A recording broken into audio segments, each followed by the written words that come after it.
no further ado, let's bring up Mr. Justin Lookadoo. Y'all Man, I'm excited to be here with you guys. Now, as he said, my name is Justin Lookadoo. How many of you guys have seen me speak before? Right on. How many of you, this is your first time to hear me speak? Raise your hand. All right, cool. For you guys, I have to apologize now. If what you're doing with your life isn't what you're excited about doing, then find something else. I don't care what it is you're doing. Now, I will throw this out there. If what you're doing, like for a job, affords you to do what you love, then you better start loving your job.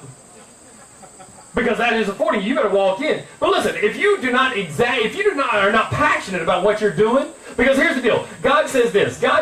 I will give you the desire of your heart.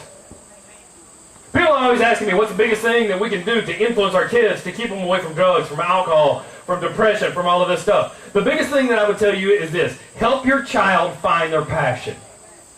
You help your child find their passion, then we won't have to talk about a lot of these little issues. Of all the kids that I ever locked up, I never locked up one of them who was passionate and knew what they wanted to do with their life.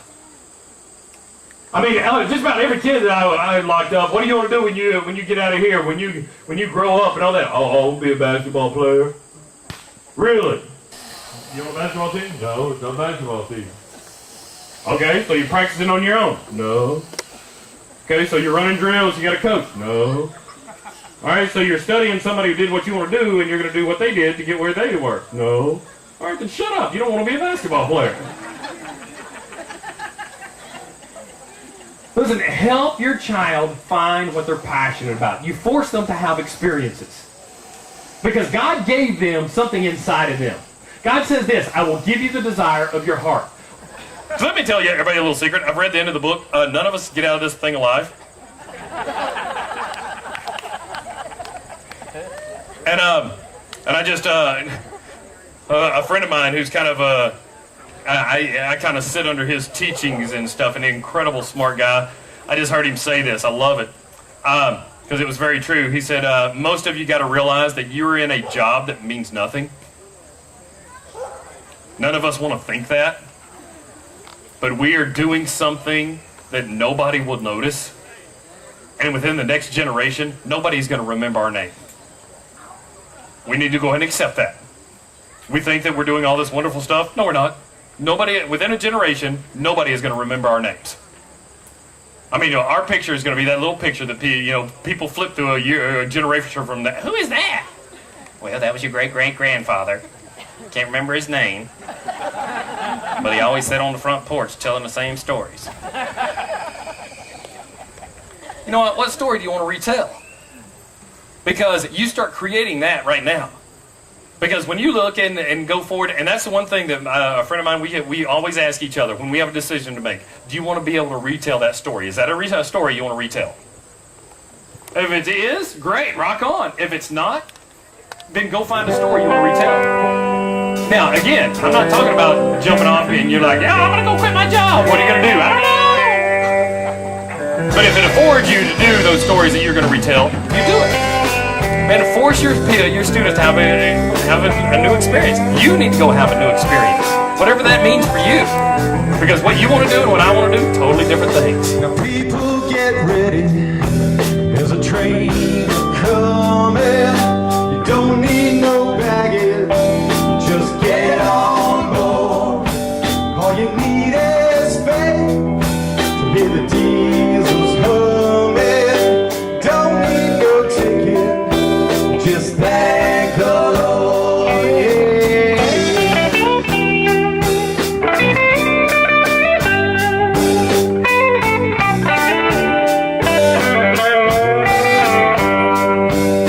Now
taken. Receive it. Thank you.